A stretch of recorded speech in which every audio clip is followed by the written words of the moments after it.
वक्रतुण्ड महाकाय सूर्यकोटि समप्रभ निर्विघ्नं कुरु मे देव सर्वकार्येषु सर्वदा।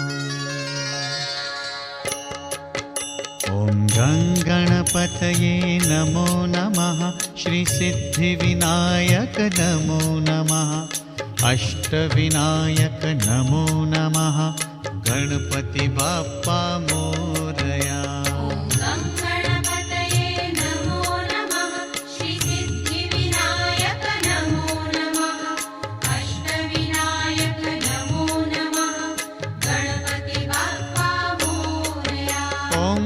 गणपतये नमो नमः, श्री सिद्धिविनायक नमो नमः, अष्टविनायक नमो नमः, गणपति बाप्पा मोरया।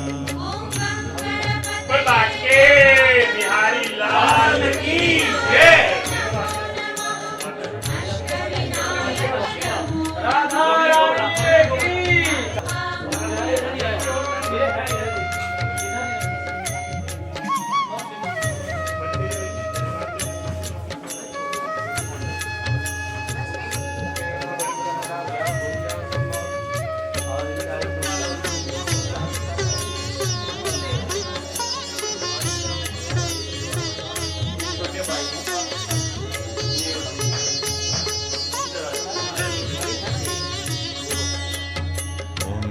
गणपतये नमो नमः, श्री सिद्धिविनायक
अष्टविनायक नमो नमः, गणपति बाप्पा मोरया।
स्वागत करता हूँ। बोलो गुरुदेव महाराज की।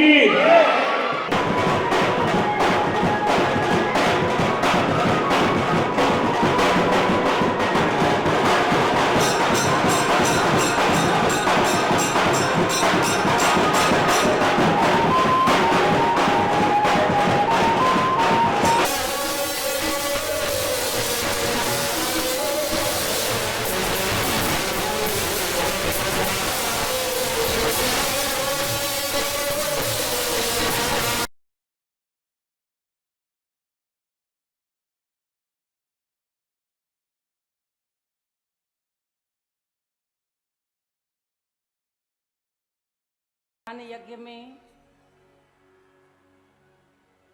सहभागी होने का सुअवसर प्राप्त हुआ।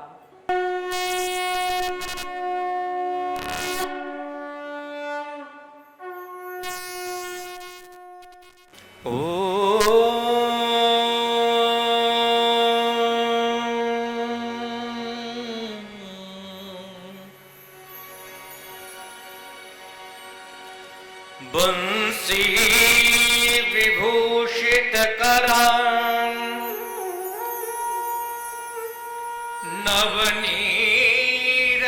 नवनीरदाभा पीतांबरा तरुणबिंबफलादरोष्ठा पूर्णेन्द्रसुन्दरमुखा दरबिम्बनेत्रा कृष्णात् परं किमपि तत्त्वमहं न जाने। ध्येयं सदा परिभवाग्न मभीष्टदोहम्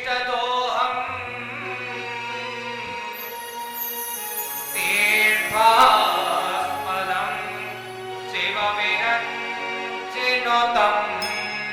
शरण्यम् प्रत्याद्यहं प्रणतपाल भवाब्धपोतं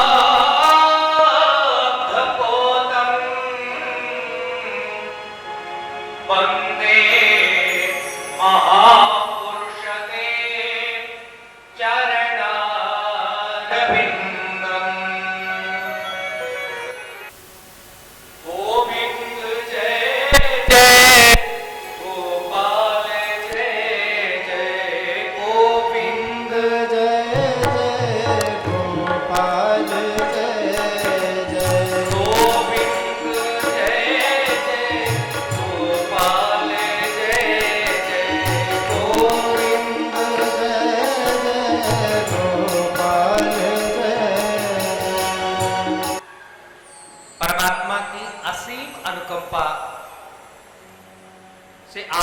सभी लोग श्रीमद् भागवत कथा श्रवण कर रहे हैं,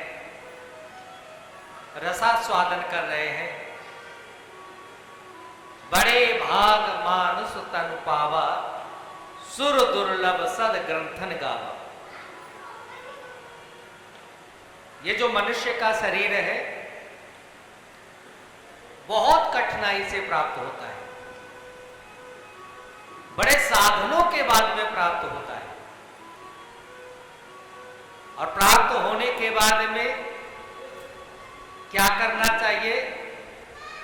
बोले भगवान की कथा का श्रवण करना चाहिए, भगवान को प्राप्त करने का साधन करना चाहिए। लब्ध्वा सुदुर्लभमिदं बहुसंभवान्ते मानुष्य मनर्थमनित्यमपीह धीरः तूर्णं यदेन पदे तनु मृत्यु यावत् निश्चेयसाय विषय खल सर्वसा स्यात्। क्योंकि विषय हमें अपने अपनी ओर खींच रहे। आंखों का विषय वो चाहता है कि हम केवल सुंदर ही सुंदर देखें। कर्णों का विषय वो कान केवल यही चाहते हैं कि हम सुंदर सुंदर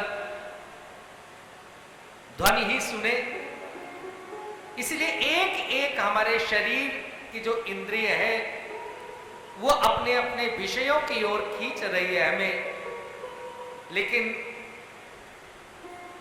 श्रेष्ठ जीव वही है, श्रेष्ठ मानव वही है जो परमात्मा की ओर आगे बढ़े, परमात्मा को प्राप्त करने के लिए साधन करे।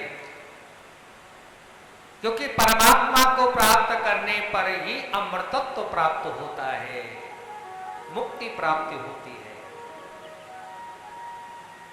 एक संत ने कहा कि वो निश्रेयस जिसको मुक्ति कहा जाता कैसे प्राप्त हो सकती है,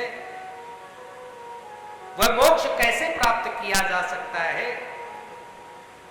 तो केवल एक ही कलयुग में उपाय बताया गया है। यस्य श्रवण मात्रेण मुक्ति करतले स्थितः। जिसके श्रवण करने मात्र से मुक्ति हाथ लग जाती है, और वो ग्रंथ है श्रीमद् भागवत महापुराण। इसलिए कहा गया, शुकाचार्य जी ने कहा, सुखदेव स्वामी ने कहा, किम श्रुतैः बहुभिः शास्त्रैः पुराणैश्च भ्रमावहि एकम भागवतम शास्त्रम मुक्तिदानेन गर्जति। हम बहुत पुराणों की कथा सुनकर के क्या करेंगे, जब एक ही पुराण मुक्त देने के लिए पर्याप्त है। वो घोषणा करता है कि आओ मेरी शरण में आओ, मैं तुम्हें मुक्ति प्रदान करूंगा। एक बात मैं कहूं, इतना सुंदर ग्रंथ है, और ग्रंथ ही नहीं है, तेनेयम वांग्मयी मूर्ति प्रत्यक्षा वर्तते हरि। ये साक्षात भगवान का ही वांग्मय स्वरूप है। भागवत भगवान का वांग्मय स्वरूप है। लेकिन कभी विचार किया कि इसका नाम भागवत क्यों रखा गया? 4 अक्षर हैं, भा, ग, व और त। थोड़ा और पहले चलते हैं। जिस समय पूज्य व्यास जी ने भागवत ग्रंथ की रचना की, इतना सुंदर अद्भुत ग्रंथ, इस ग्रंथ को लेकर के सीधे वैकुंठ नारायण के पास में गए और जाकर के कहने लगे, प्रभु इसमें आप साइन कर दो, दस्तखत कर दो, हस्ताक्षर कर दो। भगवान ने कहा इस ग्रंथ में क्या है?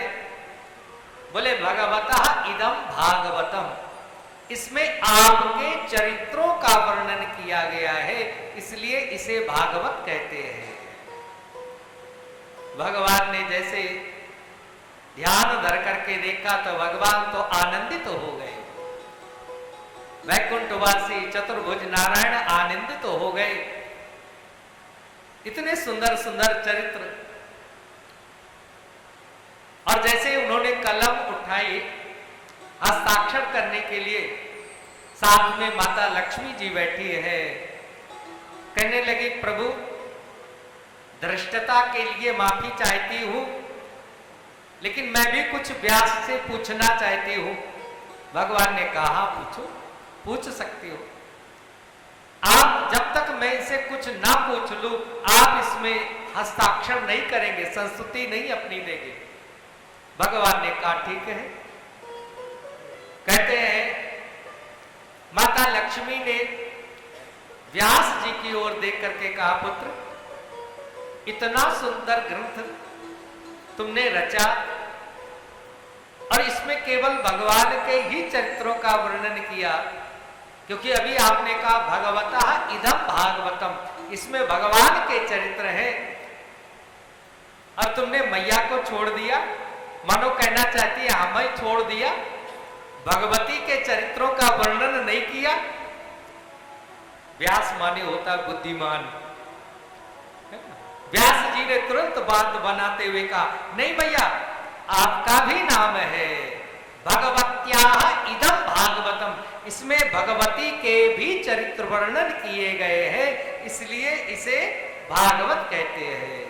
मैया कहने लगी नहीं, मैं ऐसे नहीं मानने वाली, मेरा स्पष्ट नाम होना चाहिए। अब व्यास ने क्या युक्ति निकाली, बोले मैंने तो प्रभु की कृपा से, प्रभु की प्रेरणा से इसका नाम भागवत रखा था, लेकिन अगर मां की हट है तो बात तो माननी पड़ेगी। और उससे पहले हस्ताक्षर होते नहीं नारायण के, जब तक मैया प्रभु को नहीं कहेगी तब तक हस्ताक्षर नहीं होंगे। तो व्यास माने बुद्धिमान। व्यास ने फिर युक्ति निकाली। क्या निकाली? कहने लगे मैया आज के बाद संसार में इसे केवल कोई भागवत नहीं कहेगा। बोले फिर? बोले श्रीमद् भागवत कहेगा। बोले इससे क्या? बोले श्रिया युक्तम भागवतम श्रीमद् भागवतम।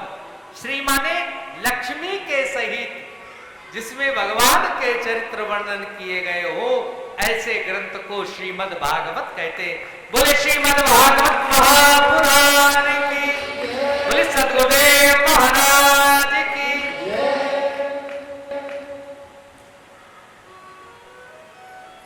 भागवता नाम इदम भागवतम। संत कहते हैं केवल परमात्मा के चरित्र और मैया के चरित्र ही नहीं, भागवता नाम जो भगवान के जो भक्त हैं उनके भी चरित्र इसमें गाए गए हैं, कहे गए हैं, इसलिए इसे भागवत कहते हैं। देखिए अब एक एक शब्द का क्या अर्थ होता है, ध्यान से सुनना। भागे कहत खुल जात भाग जीवन के, और गा के कहत गिर गुमान गल जात है। वाके कहत ते होत विष्णुदास भक्तन में, और ताके कहत तरुण दिखात है। एक एक शब्द का। नारद जी से किसी ने पूछा कि आप इसका क्या अर्थ करना चाहेंगे भागवत? तो नारद जी कहते भा शब्दो कीर्ति वचन। भा शब्द से ये कीर्तवाची है। ग शब्दो ज्ञान वाचका। गा शब्द से ज्ञान। सर्वेष्ट वचनो वश्य। वा से ये सब में इष्ट है, सर्वेष्ट है। और तो विस्तारक वाचका। ता से विस्तारक वाचक है। भाति सर्वेषु लोकेषु गतिर्यस्य अलौकिकी, वरिष्ठम सर्वशास्त्रेषु तस्मात् भागवतम विदुः। सभी ग्रंथों में यह श्रेष्ठ माना गया है, इसलिए इसे भागवत कहते हैं। कहा गया है कि यह परमहंस संहिता है। एक तो होते हंस, फिर परमहंस और श्री परमहंस। तो ये श्री परमहंस संहिता है। भाई श्री परमहंस संहिता क्यों है? बोले शुकाचार्य जी ने इसका गान किया है। ये पहले से सुंदर तो थी, व्यास जी ने रचना की तो अद्भुत तो था, श्रेष्ठ तो था, लेकिन सुखदेव स्वामी ने जब से श्रीमद् भागवत महापुराण का गायन किया, वाचन किया, तब से ये और श्रेष्ठ हो गया। जैसे यहाँ आम के वृक्ष हैं, आम के वृक्ष में फल मधुर लगते हैं, मीठे होते हैं, लेकिन उन फलों में भी वो फल और मीठा होता है जिस फल में शुक माने सुकाचार तोता चंचू लगा देता है, जिस फल में शुक अपनी चोंच मार देता है, मानो तो वो फल बहुत ही मधुर होता है। तो सुखदेव स्वामी के द्वारा इस श्रीमद् भागवत को गाया गया है, इसलिए बहुत श्रेष्ठ है।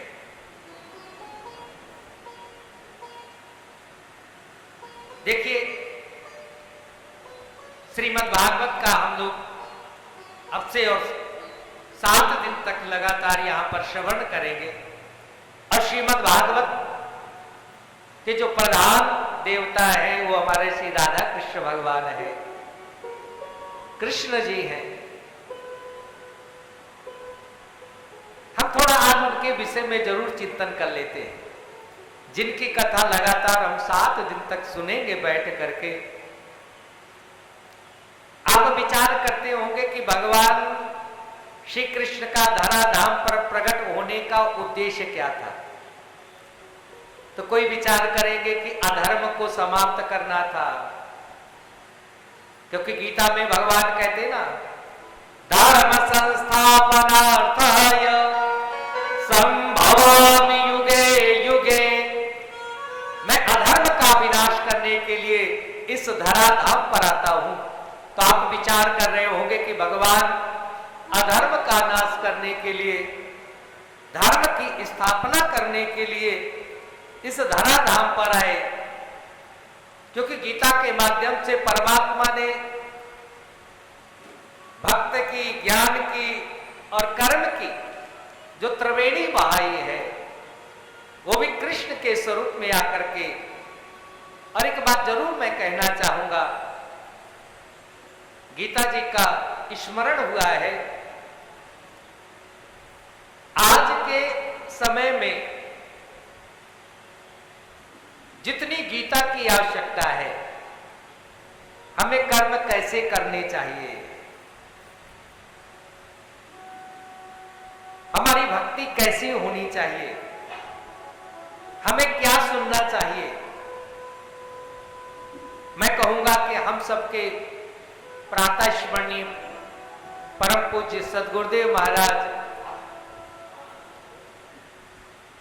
जितना गीता का ज्ञान उन्होंने अपनी अमृतवाणी से दिया है, मैं व्यासपीठ पर बैठ करके कहता हूं, मैंने इतना कभी नहीं पढ़ा। पूरे कोरोना काल में परम पूज्य महाराज ने, आप देखें, केवल गीता के ऊपर ही, क्योंकि गीता वो संगीत है, वो गीत है, या कहूंगा कि वो अमृत ज्ञान है जिसकी आज के समय में बहुत आवश्यकता है।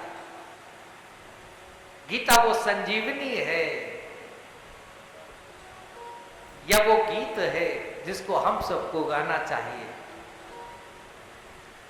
इसलिए गीता के ऊपर जितना कहा गया है, जितने धर्मगुरुओं ने गीता के ऊपर कहा है, अन्य किसी ग्रंथ के ऊपर इतना नहीं कहा गया। जितनी टीकाएं गीता के ऊपर मिलती हैं, किसी भी धर्मशास्त्र की इतनी टीकाएं नहीं मिलती हैं। जितनी भाषाओं में गीता की टीकाएं हुई, किसी भी धर्मशास्त्र की उतनी टीकाएं अन्य भाषाओं में नहीं की गई। हम हिंदुओं का सर्वमान्य ग्रंथ गीता है। कोर्ट में भी अगर कसम खिलाई जाती है, सौगंध दिलाई जाती है, किस ग्रंथ की? गीता की।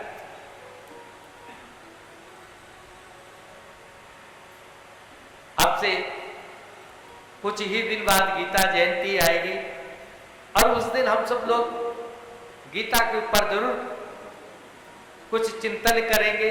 और हम सबके आराध्य प्रातः स्मरणीय सदगुरुदेव महाराज भी उस दिन हमें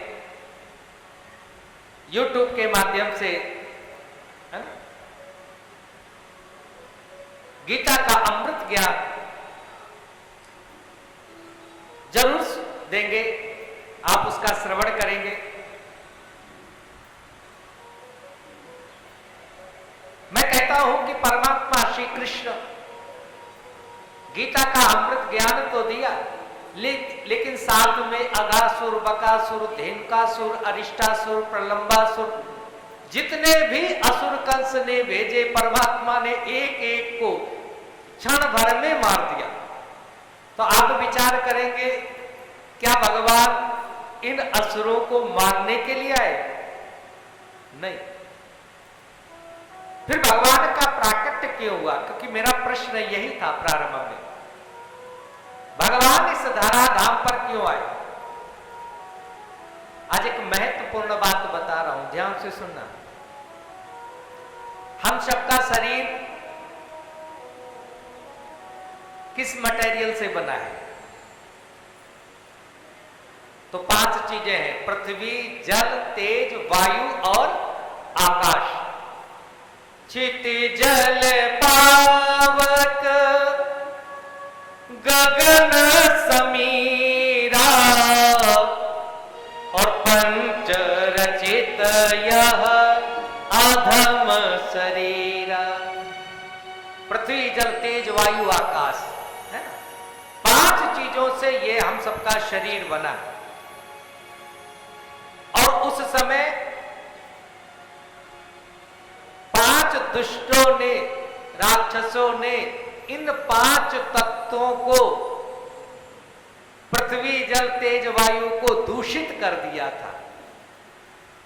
अब ध्यान से सुनना, जिन तत्वों के द्वारा हम सबका शरीर बनता है, जिस मटेरियल के द्वारा हम सबका शरीर बनता है, वही मटेरियल ही अपवित्र हो जाए, दूषित हो जाए, तो फिर सृष्टि कैसी होगी? फिर सृष्टि में तो दोष आ जाएगा कि नहीं आएगा? आएगा। तो भगवान ने विचार किया, अरे इन दुष्टों ने तो ऐसा कार्य कर दिया कि मेरी पूरी सृष्टि ही दूषित हो जाएगी। इसलिए परमात्मा को इन 5 तत्वों का शोधन करना था, पवित्र करना था, इसलिए परमात्मा इस धराधाम पर आए। अब आप विचार करेंगे कि कौन कौन तत्व भगवान ने शोधन किए। पूरी पृथ्वी को दूषित कर दिया था पूतना ने, तो पूतना को मार करके परमात्मा ने पृथ्वी तत्व का शोधन किया। पूरे जल को दूषित कर दिया था कालिया नाग ने। कालिया नाग को रमण द्वीप भेज करके परमात्मा ने, क्योंकि वही यमुना का जल सागर में आता था और वही बादलों में जाता था, फिर वही बारिश होती थी, तो वो विष उधर से जा करके फिर सबके घर तक पहुंच जा रहा था। मानो जल भी विषाक्त होता जा रहा था। परमात्मा ने कहा कालिया को यहां नहीं रखना है, कालिया को तो यहां से जाना पड़ेगा, तभी जल की शुद्धि होगी। इसलिए परमात्मा ने कालिया को रमण द्वीप भेज करके जल तत्व का शोधन किया। तीसरा है तेज। तेज माने अग्नि। देखिए ऐसे भी राक्षस थे जो अग्नि का रूप धारण करके, दावानल का रूप धारण करके नगर के नगर, बस्ती के बस्ती जला करके राख कर देते थे। परमात्मा ने उन राक्षसों की वो अग्नि का पान कर गए, दावानल को पान कर लिया, और ऐसा करके परमात्मा ने अग्नि तत्व का भी शोधन किया। वायु तत्व का शोधन प्रभु ने तृणावत को मार करके किया, और आकाश तत्व का शोधन प्रभु ने व्योमासुर का उद्धार करके किया। तो परमात्मा श्री कृष्ण केवल माखन मिश्री खाने के लिए नहीं आए थे, याद रखना, बहुत बड़े कार्य थे जो भगवान ने किए। 5 तत्वों का शोधन किया जिससे हम सबका शरीर चोला बनता है, उस तत्व का परमात्मा ने शोधन किया। केवल माखन मिश्री खाने के लिए नहीं, आप कहें कि केवल गोप ग्वाल वालों के साथ खेलने के लिए, तो भी नहीं। आप कहेंगे कि गोपियों के साथ रास रचाने के लिए, मैं कहूंगा नहीं। परमात्मा है तो कृपा की। आप कहेंगे पांडवों के यश कीर्ति के लिए, पांडवों को विजय श्री दिलाने के लिए भगवान इस धराधाम पर आए, मैं कहूंगा नहीं। वो तो आए थे, उस समय भगवान की शरण में पांडव गए तो भगवान ने उनकी रक्षा की। तो दुष्ट कंस को मारने के लिए, भैया दुष्ट कंस को तो परमात्मा मई बैकुंठ से बैठ करके भी भ्रकुट विलास सृष्ट लय हुई, केवल भौवें थोड़ी सी टेढ़ी हो जाती है जिस परमात्मा की, और उस भौवें टेढ़े होने से होता क्या है, बोले पूरी सृष्टि का ही विनाश हो जाता, प्रलय हो जाती है। उसको छोटे छोटे कंस, मच्छर जैसे ये राक्षस, ये मारने के लिए बैकुंठ से आने की आवश्यकता नहीं, वहीं से बैठ करके मार सकता था। तो फिर किस लिए आया? उद्धव को ज्ञान देने के लिए। हाँ, उद्धव परम भक्त थे, इसलिए उद्धव को ज्ञान दिया, लेकिन उद्धव को ज्ञान देने के लिए नहीं। तो सुदामा को मित्र बनाने के लिए आए, या अन्य भगवान ने न जाने कितने भक्तों के ऊपर कृपा की, किस लिए आए। लेकिन एक बात मैं जरूर कहना चाहता हूं, ये बात बिल्कुल सत्य है कि परमात्मा भक्तों के ऊपर अनुग्रह करने के लिए आया, कृपा करने के लिए आया, सिर्फ कृपा करने के लिए। ये तो सारे कार्य परमात्मा ने किए, लेकिन परमात्मा को भक्त चाहते थे कि मेरे पास आए, मेरे ऊपर कृपा करे, मैं उन्हें स्वरूप में देखना चाहता हूं। इसलिए परमात्मा कहता है, ना मैं निर्गुण निराकार हूं, ना साकार हूं। बोले फिर कैसे हो? बोले भक्त की भावना के तदाकार हूं। जैसी भक्त भावना बना लेता परमात्मा, कैसे मैं तो वैसा ही बन जाता हूं। तो आज परमात्मा श्री कृष्ण बहुत सरल और सहज बन करके आए।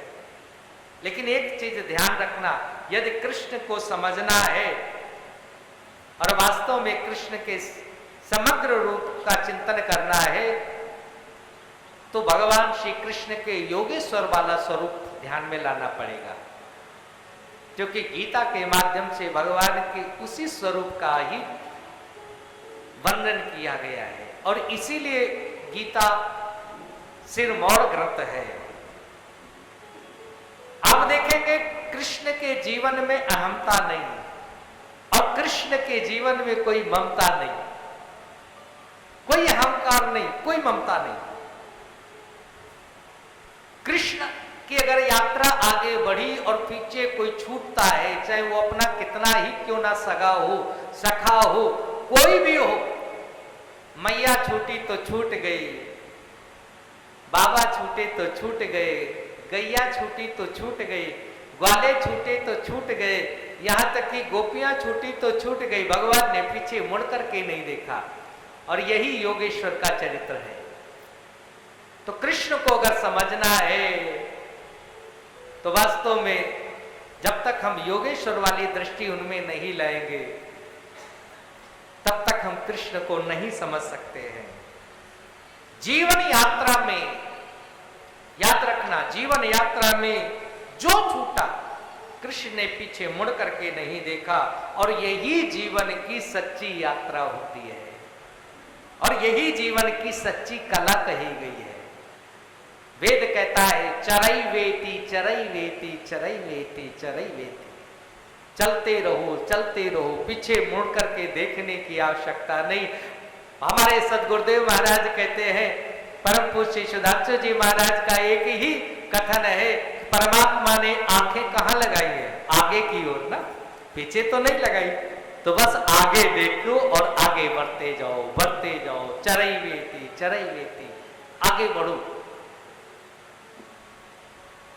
जिनका आप देखेंगे तो कृष्ण का प्रत्येक कर्म लीला, कोई ऐसा शायद जीवन में ऐसा कोई अवतार हुआ हो जिसके अवतार का प्रत्येक कर्म लीला हो, लेकिन कृष्ण का प्रत्येक कर्म जीवन का हर पल हर क्षण लीला ही था। हम लोग क्या कहते हैं, कृष्ण का प्राकट्य होने को लिए क्या बोलते हैं, कृष्ण जन्म लीला है ना। कृष्ण ने जन्म जब लिया तो क्या बोलते हैं, कृष्ण जन्म लीला। और जब थोड़े से बड़े हुए, बच्चों के साथ खेलते थे, ग्वाल वालों के साथ खेलते थे, तो क्या कहते हैं, भगवान क्या कर रहे हैं, बाल लीला। जब उन्होंने दुष्टों का वध किया, अन्य राक्षसों को मारते हुए कंस का वध किया, तो हम सब क्या कहते हैं, आज क्या है, बोले आज कंस वध लीला है। भगवान ने कंस का वध भी लीला में किया। और कहते हैं कि भगवान सब कुछ करने के बाद में जब इस धराधाम को छोड़ करके परमात्मा वैकुंठ के लिए गया, तो उस समय को भी बोलते हैं कि महाप्रयाण लीला। जिसका जन्म भी लीला, जिसका कर्म भी लीला, और जिसका इस धराधाम छोड़ने का जो क्रम होता है, जिसे हम सब लोग मृत्यु भी कहते हैं, वो कार्य भी लीला है। यद्यपि याद रखना, परमात्मा का ना जन्म होता है ना ही मृत्यु होती है। जन्म तो हम संसारियों का होता है, परमात्मा जन्मता नहीं है, वो तो प्रकट होता है। भय प्रगट कृपाला दीन दयाला कौशल्या हितकारी, बोलते हैं ना हम सब लोग। ये तो नहीं बोलते हैं कि भाई जन्म हुआ, यही बोलते हैं कि प्रकट हुआ। तो इसलिए आज हम सभी लोग ऐसे परमात्मा की कथा में बैठे हैं, ऐसे परमात्मा की कथा सुनने के लिए बैठे हैं। 7 दिन तक ऐसे भगवान की चर्चा सुनेंगे, जिसका प्रत्येक जीवन में कर्म लीला रहा, और जिसका चरित्र योगेश्वर का चरित्र रहा, और जिसने इस पंच जो ये प्रकृति है इसको शोधन किया, खेल खेल में बड़े बड़े कार्य किए हैं। आइए श्रीमद् भागवत के प्रथम महात्म के प्रथम अध्याय के प्रथम श्लोक का हम सभी लोग वाचन करें। सच्चिदानंद रूपाय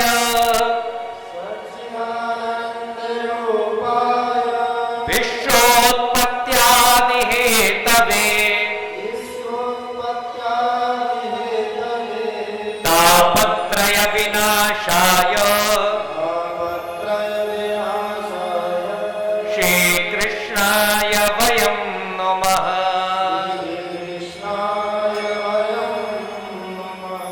श्रीकृष्णाय वयं नमः।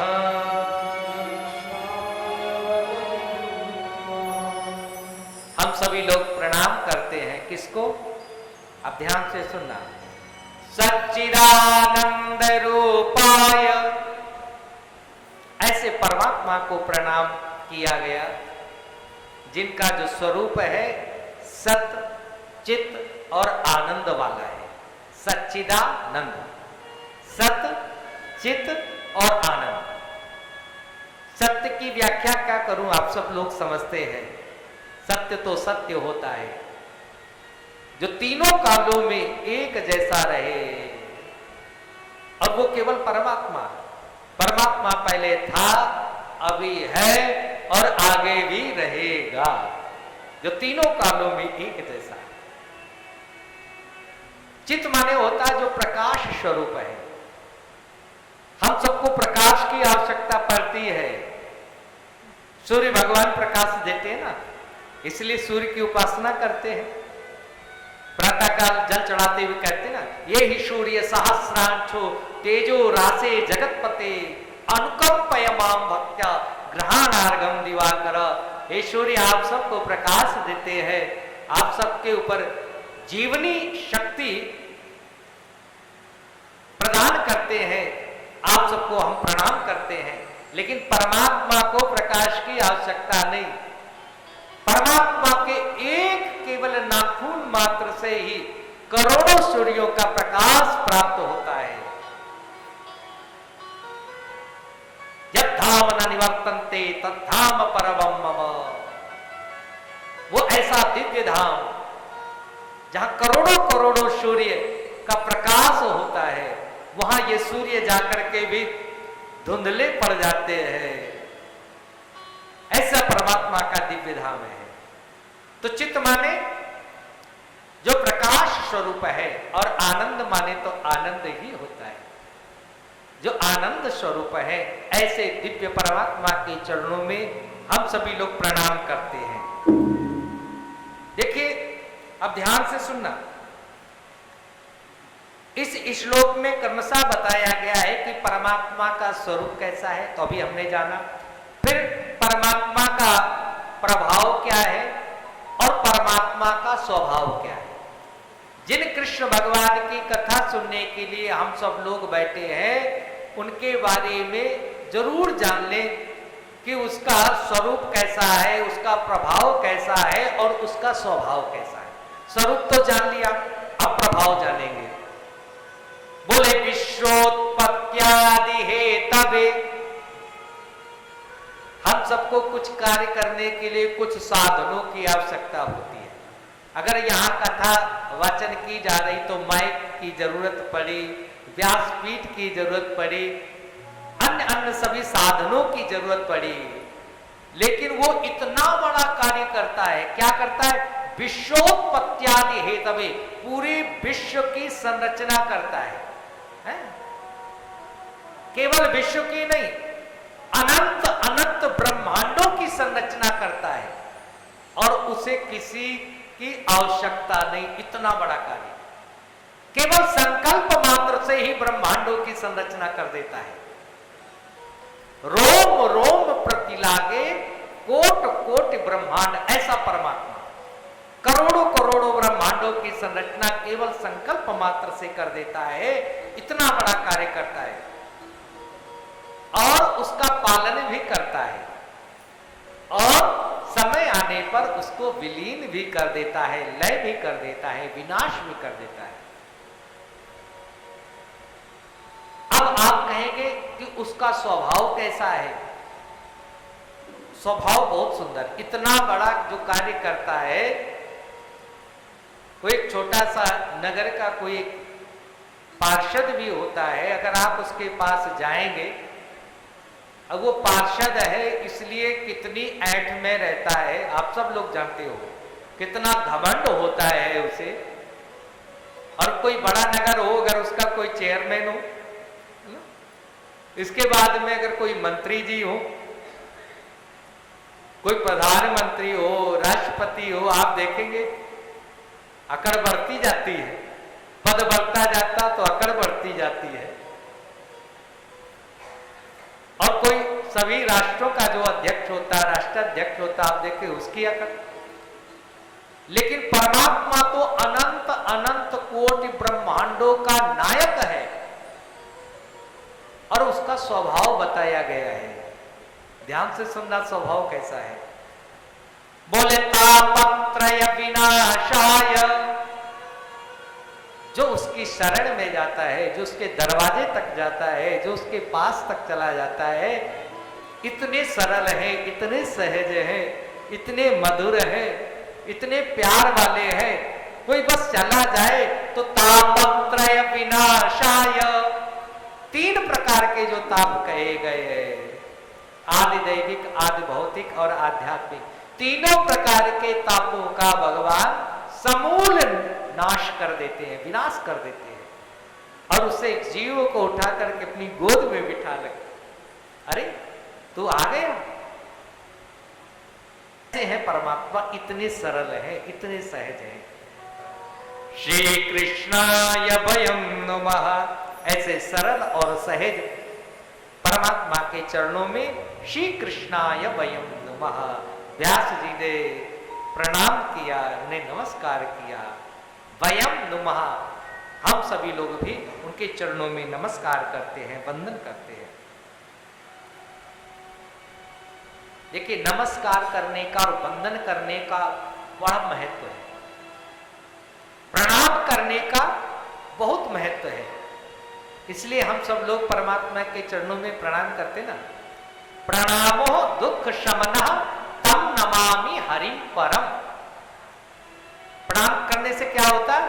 बोले हमारे दुखों का समूल विनाश होता है, इसलिए प्रणाम किया जाता है। पहले के पाठ्यक्रम में नीति के दोहे होते थे, अब भी हैं, लेकिन वो पाठ्यक्रम थोड़ा कम किया गया है। जो पहले चलता था, सूरदास जी के पद, मीरा जी के पद, तुलसी की सुंदर सुंदर चौपाइयां,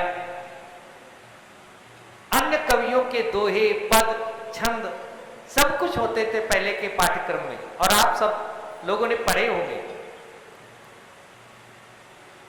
उसमें एक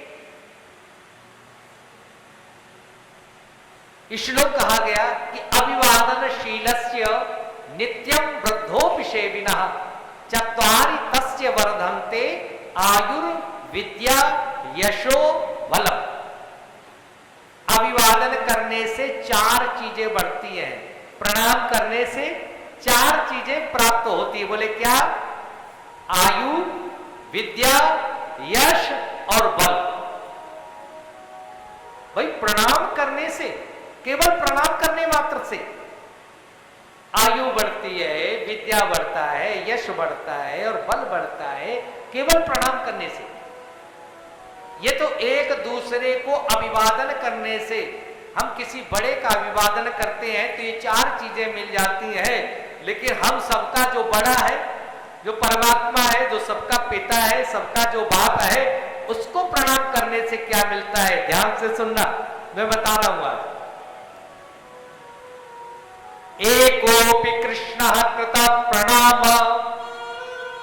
दशाश्वमेधेन मृतेन तुल्यो दशाश्वमेधि पुनरेति जन्म कृष्ण प्रणामेन पुनर्भवाय। एक बार अगर हृदय से, सच्चे मन से, तन मन और वाणी की एकाकार करके, तन मन और वाणी को एकाकार करके तीनों एक रूप जब हो जाए, और उस दिन केवल अगर एक बार परमात्मा को प्रणाम हो जाए, तो पता क्या मिलता है? 10 अश्वमेध यज्ञ जितना फल मिल जाता है। एक अश्वमेध यज्ञ करना, जो चक्रवर्ती सम्राट पहले होते थे, पूरे क्षेत्र के यानी कि पूरे पृथ्वी के जो सम्राट होते थे, उन राजाओं के लिए भी अश्वमेध यज्ञ करना बहुत मुश्किल वाला काम होता था, इतना खर्चा होता था। उस अश्वमेध यज्ञ में पूरी प्रजा को भोजन कराना होता था, पूरी प्रजा के ब्राह्मणों को दान दक्षिणा देनी होती थी, पूरी प्रजा के ब्राह्मणों को। कोई भी याचना करने के लिए आता था, उसे मना नहीं किया जाता, उसको जो कुछ चाहिए दे दिया जाता था। महाराज दिलीप ने भी ऐसा किया, महाराज रघु ने भी ऐसा किया। भगवान राम जी का जो वंश है वो सूर्य वंश है, और इन्हीं के जो पूर्वज थे वो रघु महाराज हैं।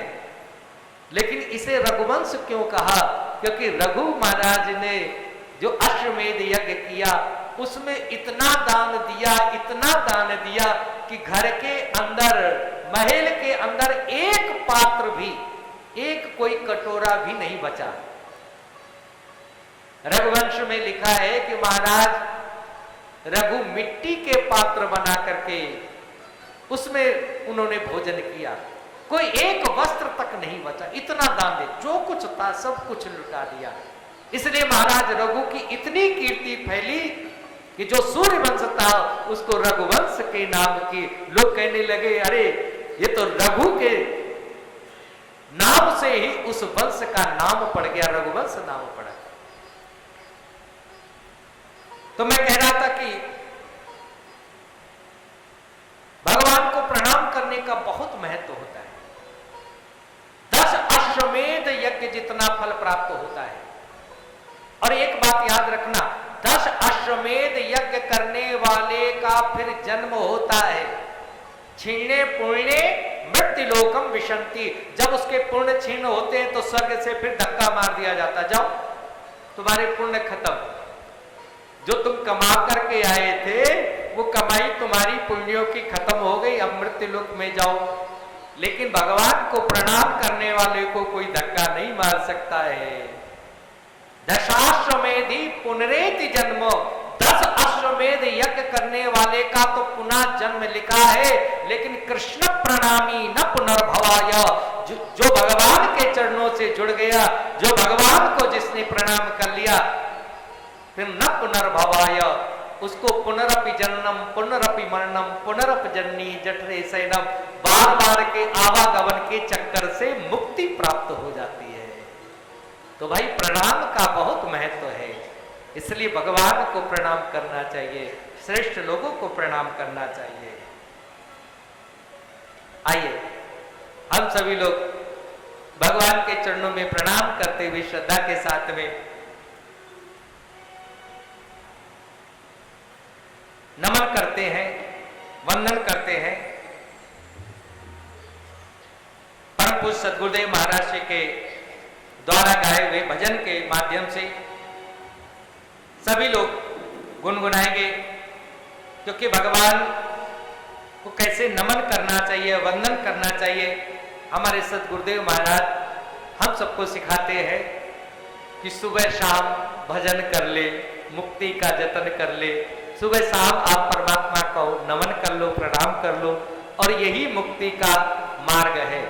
क्योंकि घर गृहस्थी में इतना समय मिलता नहीं है, दिन में ऑफिस भी जाना है, रात्रि को विश्राम भी करना है, तो सुबह शाम थोड़ा सा जो टाइम मिल जाता है, अरे उसमें भी अगर तुमने नमन करते रहे, प्रणाम करते रहे, वंदन करते रहे, तो निश्चित रूप से जिस कार्य के लिए मानव का चोला लेकर के आए वो कार्य जरूर पूर्ण होगा। आइए हम सभी लोग ये पहला भजन परम पूज्य महाराज जी का और महाराज जी के चरणों में नमन करते हुए भजनों की शुरुआत महाराज जी के भजन से। आइए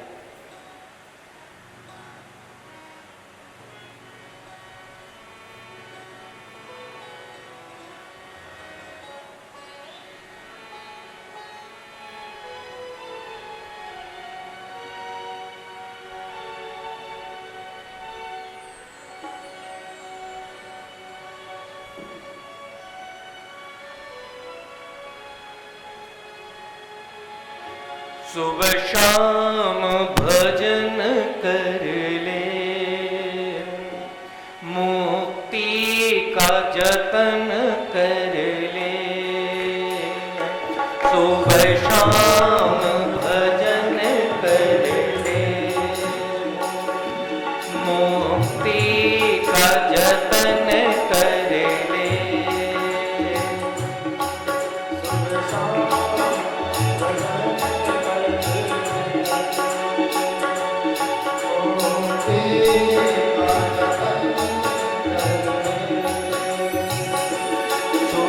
जाएगा जन्म मरण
मुश्किल से ये मानव का चोला मिला है और इसकी सार्थकता तभी है जब हम भगवान का भजन करें।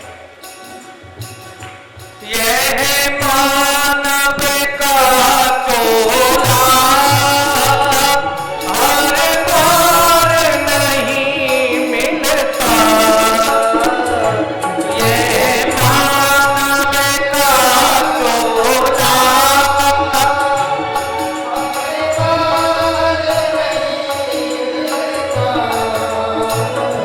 जो गिर गया डाली से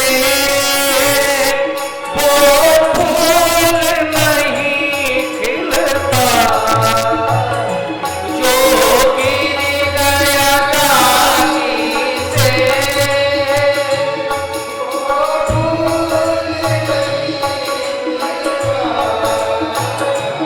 वो फूल नहीं खिलता। मौका है ये जीवन का, मौका है ये जीवन का। भूल जा रे चमन कर ले, सुबह शाम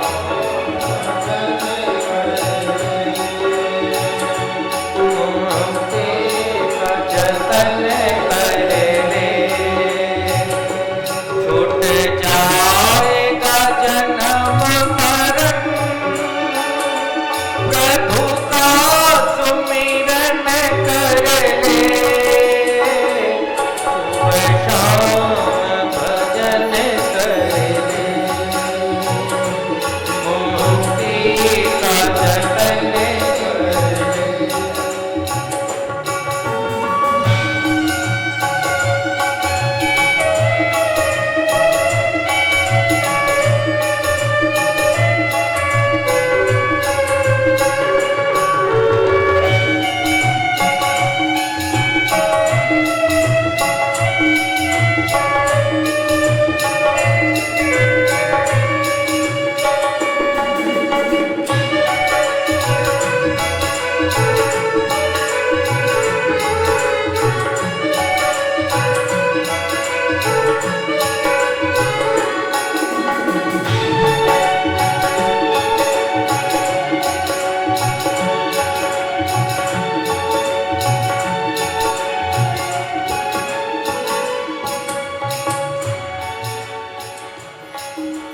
इन कालों की सार्थकता क्या है? बोले संतों की जो प्रिय वाणी है, जो अमृत वाणी है, उसका श्रवण करें। और इस मैली चादर में न जाने कितने दाग लगे हुए हैं, उनको साफ करने के लिए केवल भगवान का नाम ही है, उससे ही साफ होंगे। और वेदों में, पुराणों में परमात्मा के नाम की जो गूंज हो रही है, बस उसको ही आत्मसात कर लो, जीवन की सार्थकता हो जाएगी। बड़ा सुंदर भाव है इस भजन के अंदर, सभी लोग गुनगुनाएंगे।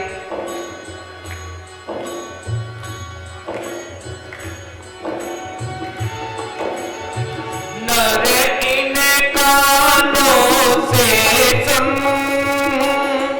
संतों की मधुर वाणी। नर इन कानों से सुन,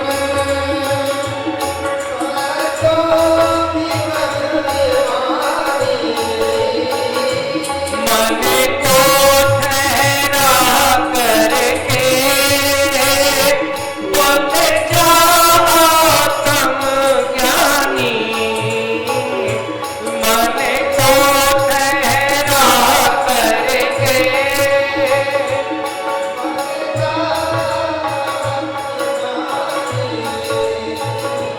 जिह्वा को चले मुख में, जिह्वा तो चले मुख में।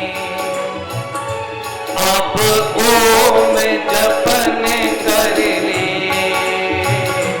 सुबह शाम भजन कर ले।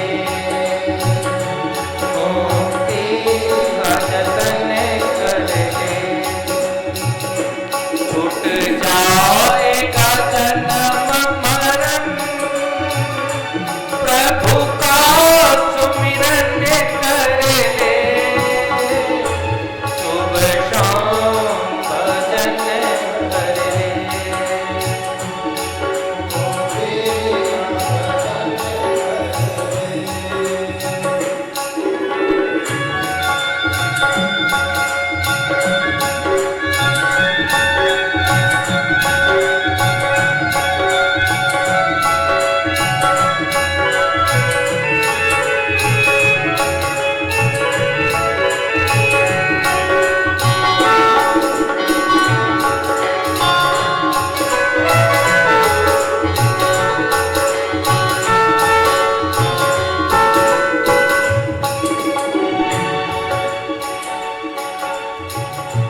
सब चाहिए, भूल जाएंगे सब चाहिए, उजले तन मन कर ले,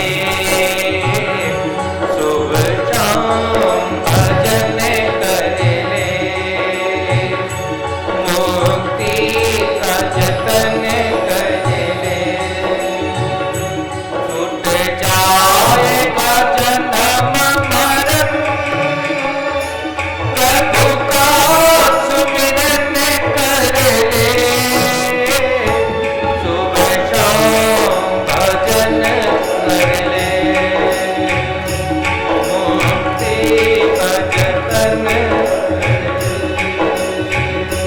सुबह शाम भजन कर ले।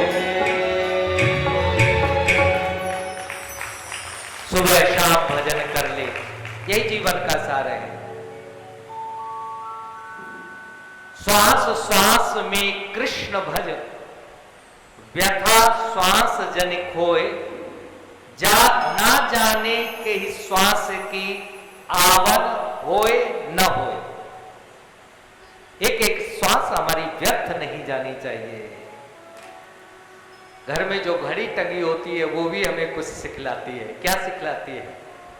बोले टिक टिक करती घड़ी सुई की हमको ये सिखलाती है, करना है सो जल्दी कर लो, नहीं तो घड़ी बीतती जाती है। समय को किसने पकड़ पाया है? आप जो लोग यहां बुजुर्ग बैठे हैं, अगर एक क्षण आंखें बंद करके थोड़ा विचार करेंगे तो उन्हें लगेगा कर इतना बड़ा जीवन मैंने जी लिया लेकिन मुझे तो पता ही नहीं चला। कब मेरा बचपना निकल गया, कब मेरी युवावस्था निकल गई और कब मैं बूढ़ा हो गया। ये तो सारा स्वप्न की तरह है, बिल्कुल कुछ नहीं लगेगा। ऐसे लगेगा कि बस। इसलिए शास्त्र कहता है नहीं प्रतीक्षते मृत्यु कृतमस्य नवाकृतम। मृत्यु कभी भी प्रतीक्षा नहीं करता है कि आपने कुछ किया है कि नहीं किया है। इसलिए जो कुछ करना है, महाराज जी कहते ना, वो आज कर ले, कल के ऊपर कुछ नहीं छोड़ना प्यारे। कल क्या होगा किसी को नहीं पता, कुछ नहीं पता है। व्यास जी को प्रणाम किया गया, पहले भगवान को प्रणाम हम सबने किया, व्यास को प्रणाम किया, बोले व्यास भगवान की। और तीसरा प्रणाम सुखदेव जी के चरणों में है, बोले सुखदेव भगवान की। सुखदेव को क्यों प्रणाम किया गया? सुखदेव तो भगवान व्यास के पुत्र हैं और बहुत छोटी अवस्था है। बोले सुखदेव जैसा आत्मज्ञानी संसार में न तो हुआ था और ना ही होगा। सुखदेव जी जन्म लेते ही संन्यास्त होकर के वन की ओर चल देते हैं। उनके पिता व्यास जी भगवान पीछे पीछे जा रहे, पुत्र पुत्र पुत्र। अब सुखदेव ने विचार किया अगर मैं पिता को समझाने लगा तो ये बात ठीक नहीं है, तो वृक्षों से ऐक्य करके, देखिए जो बालक अभी जन्म लिया है उसमें इतना ज्ञान कि वृक्षों की आत्मा से मिल करके, अपनी आत्मा वृक्षों की आत्मा में मिला करके, वृक्षों के माध्यम से सुखदेव स्वामी ने व्यास जी को उत्तर दिया। बोले किसे पुत्र कह रहे हो, किसे पुत्र कह रहे हो? अरे आज हम आपके पुत्र हैं, कभी हम आपके पिता भी बन सकते हैं। ये संसार भर के जो संबंध है वो अनित्य है। जो आज पिता है आगे वो भी पुत्र बन करके घर में आ सकता है, होता है प्राय। ये संसार के संबंध बालू के कण की भांत है। जैसे किसी नदी में बहुत सारी बालू बहती जाती है कभी एक बालू का कण दूसरे बालू के कण से मिल जाता है, थोड़ी दूर तक साथ साथ बहता है, फिर दोनों अलग हो जाते हैं। और जितनी देर साथ साथ बहे और मान ले कि मैं इसका सगा और ये मेरा सगा, तो भाई कोई किसी का सगा नहीं। एक पानी की हिलोर आएगी और इसके बाद में दोनों बालू के कण जैसे आपस में जुदा हो जाते हैं, अलग हो जाते हैं। उसी प्रकार से संसार है, एक क्षण में सब कुछ छूट जाता है, सब अपना पराया सब कुछ यही रह जाता है। उस दिन समझ में आता है कौन अपने और कौन पराए। आप कहेंगे कि सुखदेव स्वामी ने वृक्षों से ऐक्य कर लिया है? इतना सामर्थ्य कैसे आया? तो सुखदेव स्वामी का जो पूर्व वृत्तांत है, जब कथा आगे आएगी तो मैं जरूर बताना चाहूंगा, ये कोई साधारण सुख नहीं है, ये तो राधा रानी की कृपा पात्र सुख है। राधा रानी में खिलते हैं, राधा रानी के यहां जो रहते हैं वो सुखदेव है, ये कोई साधारण नहीं है। और एक बात मैं जरूर कहना चाहता हूं, हमारे भारत के ही वैज्ञानिक ने बताया कि इन वृक्षों में भी आत्मा होती है। इन वृक्षों में भी जगदीश चंद्र बोस जी ने ये सिद्ध करके दिखा दिया कि वृक्षों में आत्मा होती है। ये निर्जीव नहीं है, ये बड़े होते हैं। मानो वृक्ष आज कह रहे व्यास जी से कि मेरे भी जो पुत्र हैं वो मैं परोपकार के लिए दे देता हूं। मेरे पुत्र ही नहीं, मेरे शरीर के अंदर जो भी कुछ है, मेरी जो त्वचा है, मान ली छाल, मैं वो भी दवाई के कार्य में दे देता हूं, लोग ले जाते हैं। मेरी जो तना है, जो लकड़ी है, जो पत्ते हैं, जो फूल हैं, जो फल हैं, मैं सब कुछ परोपकार के लिए दे रहे हैं। और हे व्यास जी, तुम्हारा एक पुत्र अगर अपना आत्म कल्याण के लिए और सबका कल्याण करने के लिए ये जंगल के लिए जा रहा है, तो आप इसमें बाधा क्यों बन रहे हैं? जब ये व्यास जी को वृक्षों ने कहा तो व्यास जी वहां से वापस हो जाते हैं, व्यास जी को ज्ञान हो जाता है। ऐसे जो परमहंस हैं सुखदेव स्वामी, हम सब उनको प्रणाम करते हैं, नमन करते हैं, वंदन करते हैं। एक बात और कहना चाहता हूं, जिस समय सुखदेव स्वामी राजा परीक्षित के शुकताल में आए, उस समय वहां पर सुखदेव स्वामी के बाबा भी बैठे हुए थे, पाराशर जी भी बैठे हुए थे, लेकिन सबने खड़े होकर सुखदेव स्वामी का सत्कार किया, वंदन किया, प्रणाम किया। जब वो व्यासपीठ पर बैठे तो सबने प्रणाम किया। हमारी संस्कृति में बड़ा कौन माना जाता है? ध्यान से सुनना। धन वृद्धा बल वृद्धा आयु वृद्धस्तथैव च ते सर्वे ज्ञान वृद्धश्च शिष्य किंकरा शिष्य किंकरा। चाहे कोई धन में बड़ा हो, चाहे कोई बल में बड़ा हो, चाहे कोई आयु में ही कितना क्यों न बड़ा हो, धन में चाहे कोई बहुत बड़ा धनी हो, बल में चाहे कोई कितना क्यों ना बलवान हो, आयु में चाहे कोई कितना क्यों ना वृद्ध हो, लेकिन जो ज्ञान में वृद्ध है, चाहे भले छोटा हो, शिष्य किंकरा शिष्य किंकरा। ज्ञान की पूजा तो सर्वत्र होती है, ज्ञान का तो बंधन सर्वत्र होता है। ज्ञान को तो नमन सब करते हैं, इसलिए ज्ञानी के लिए नमन कहा गया है, ज्ञानी को नमन कहा जाता है। नैमिषारण्य क्षेत्र में 88,000 सनकादि ऋषि मुनि बैठे हुए हैं और वहां पर सूत जी बैठे हुए हैं। सूत जी को उच्च सिंहासन पर बिठा करके 88,000 ऋषि मुनियों ने पूछना प्रारंभ किया। एक बात जरूर ध्यान से सुनना, यह कथा कई घाटों पर चल रही है, कई जगह सुनाई जा रही है। अभी मैं कह रहा हूं कि यह कथा सूत जी से सौनकादि ऋषि प्रश्न कर रहे हैं और सूत जी उस कथा का वाचन कर रहे हैं। कहीं भगवान से उद्धव जी पूछेंगे, भगवान जी कथा कहेंगे, कहीं देवर्षि नारद जी से व्यास जी पूछेंगे तो देवर्षि नारद ये कथा कहेंगे, कहीं विदुर और मैत्रेय जी का संवाद होगा। तो ये कई घाटों पर कथा चलेगी। नैमिषारण्य ऋषि मुनियों की वो तपस्थली थी जो मानो भगवान ने निश्चित की थी कि सबसे सुंदर और सबसे पवित्र स्थान है।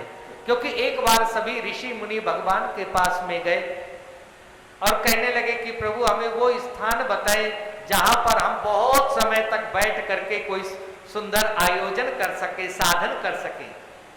और एक बात जरूर मैं कहना चाहता हूं, ये जो भूमि है ये वरदान लोक आश्रम, ये मुंबई थाने का ये वरदान लोक जो आश्रम है, मैंने भी यहां आकर के ऐसा अनुभव किया है कि वास्तव में यहां पर कोई ऊर्जा काम कर रही है जो बलपूर्वक आपको भगवान की तरफ, भक्ति की तरफ, अपने आत्म कल्याण की तरफ खींचेगी, लगाएगी कि आप उधर लगो, बहुत हो गया। और हो ऐसा क्यों ना हो, हम सबके आराध्य परम पूज्य सद्गुरुदेव महाराज जी का पदार्पण, उनके चरण इस ऊर्जा इस पृथ्वी पर पड़े हैं, इस तप स्थान पर पड़े हैं और उनको भी भगवान ने प्रेरणा दी। भूमि तो बहुत है लेकिन इस भूमि का जो चयन किया गया है वो महाराज जी ने, हमारे सबके जो गुरुदेव हैं उन्होंने किया है, तो कोई कारण होगा।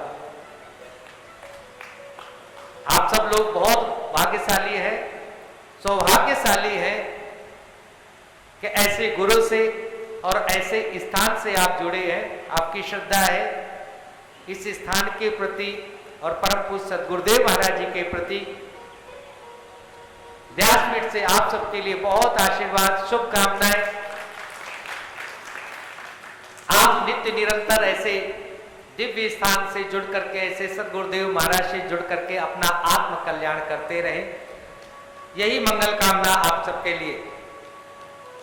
तो जब ऋषि मुनि भगवान के पास में गए, कहने लगे हमें कोई स्थान बताएं, तो भगवान ने अपना एक मनोमय चक्र वहां से छोड़ा और कहा कि जहां पर जाकर के ये गिरेगा, जाकर के बस वही स्थान तुम्हारे लिए सर्वश्रेष्ठ होगा, वही तुम्हारे लिए उपयुक्त होगा। तो वो चक्र चलता हुआ सारे ब्रह्मांडों में घूमता हुआ इस पृथ्वी लोक पर आया और पृथ्वी लोक पर आने के बाद में घूमता घूमता नैमिषारण्य के, ये सीतापुर जिला, उत्तर प्रदेश में सीतापुर जिला है और उस जिले में नैमिष एक जगह है जहां पर, जिसको नैमिषारण्य के नाम से ही जानते हैं। उस जगह आकर के वो भगवान का मनोमय चक्र उस जगह पर आकर के गिरा और वहीं पर सभी ऋषियों ने बैठ करके सूत जी से ये प्रश्न कर रहे हैं। देखिए उस जगह का कितना, आप कुछ लोग जरूर गए होंगे, मेरा मानना है। ऐसे पुण्य पवित्र वो तीर्थ है। कहते हैं व्यास जी ने भी वहां पर, व्यास जी ने भी वहां पर बैठ करके तप किया। गोमती नदी का वो सुंदर तट, गोमती नदी है वहां पर, बिल्कुल स्थल है, बराबर भूमि है और उस बराबर भूमि पर, प्लेन भूमि में अगर नीचे से कोई जल निकल रहा है और बराबर हजारों लाखों सालों से निकल रहा है, ऐसा दिव्य कुंड है कि वहां जल निकलता रहता है।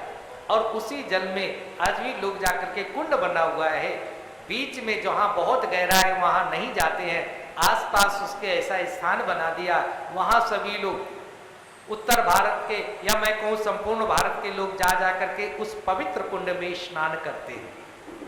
और उसका जल निकल करके नैमिष वो गोमती नदी में जाकर के मिलता रहता है। ऐसा पूर्ण पवित्र स्थान है। ऋषि लोग वहां पर बैठे हैं, सूत जी से प्रश्न किया, क्या कहा? अज्ञान ध्वंस विध्वंस सूर्य कोटि समप्रभा सूतख्याहि कथा सारम मम कर्ण रसायनम। जो अज्ञान के अंधकार से बचा करके ज्ञान के प्रकाश की ओर लेकर के जाए, और इतना नहीं, काल व्याल मुखग्रास त्रास नैन्यास ही तभी। ये कलयुग रूपी जो व्याल है, इससे जो बचाए, ऐसी कौन सी कथा है, ऐसा कौन सा मार्ग है, हम सबको क्या करना चाहिए? सूत जी से पूछा। सूत जी ने प्रारंभ जैसे किया कि वो केवल श्रीमद् भागवत पुराण ही है जो काल रूपी व्याल के मुख से तुम्हें बचा सकता है, जो सर्वश्रेष्ठ है।